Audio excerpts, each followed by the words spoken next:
When opportunity keeps leaving a place, something quiet happens inside the people who stay. It is not only about money. It is a feeling that your effort does not matter.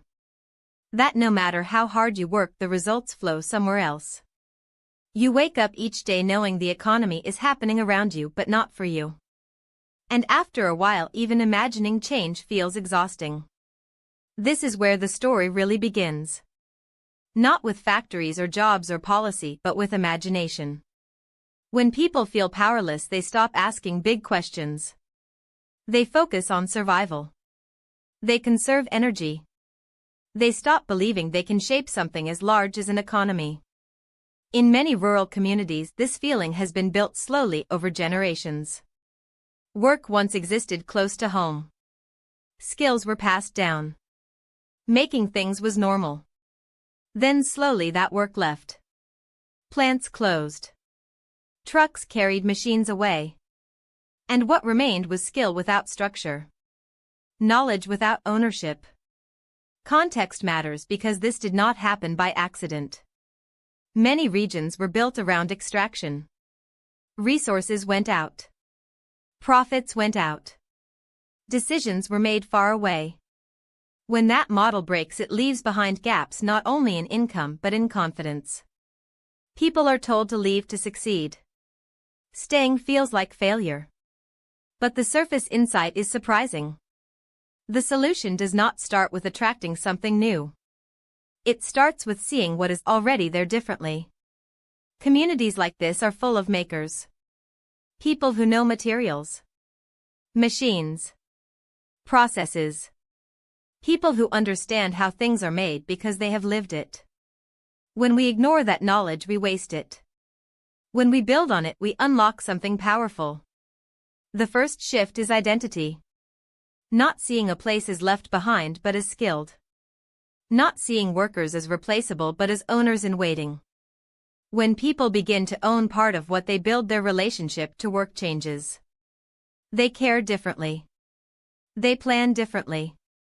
They stay differently. Employee ownership sounds complex, but at heart it is simple. If you help create value, you should share in it. If you invest your time and skill, the reward should not disappear upward and outward. This basic idea restores dignity. People feel seen. They feel valued. They feel connected to outcomes. And that connection creates stability. Insight 2 sits beneath this. We often assume economic development must come from outside. A big company. A big promise. A big rescue. But outside solutions often repeat the same extraction pattern. Jobs arrive without control. Decisions remain distant.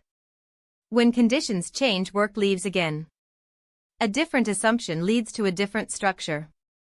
What if growth could come from within? From small connected enterprises that scale together. Being big by being small together. This idea changes everything. Instead of one large employer, you build a network. Instead of competition, you build cooperation. Shared resources. Shared learning. Shared risk. This makes the system more resilient. When one piece struggles, others support it. When one succeeds, others learn from it. This is slower than chasing one big win, but it lasts longer. Insight 3 is about value. Many economies throw away value every day without noticing. Waste streams. Leftover materials. Skills that are no longer counted. When you look closely, waste is often just value without a system. When textile scraps are treated as trash, they are cheap. When knowledge and machinery are applied, they become something new. The same material can be worth almost nothing or something meaningful depending on design. The same is true for people. When systems do not recognize contribution, people are labeled low skill. When systems change, those same people become leaders. Reframing now becomes possible.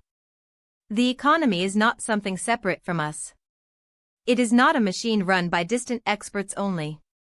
We are part of it. Every time we work, buy, teach, share, We shape it. When communities forget this power, they wait.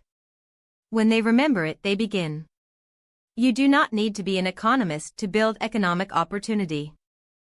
You need care. You need patience. You need local knowledge. And you need a long view. Real change here is not fast. It is generational. It is the long haul. This kind of work accepts that progress is uneven. That trust takes time. That mistakes happen. But it also knows that staying matters. Application to daily life shows up in small choices. Do you see your work only as a paycheck or as something you help shape? Do you see your community as limited or as layered with possibility? Do you believe that ownership must belong to someone else, or could it belong to the people doing the work? Even outside manufacturing, this applies. In schools. In local food systems. In care work. In creative work. When people have a say, they invest more of themselves. The deeper layer is about belonging.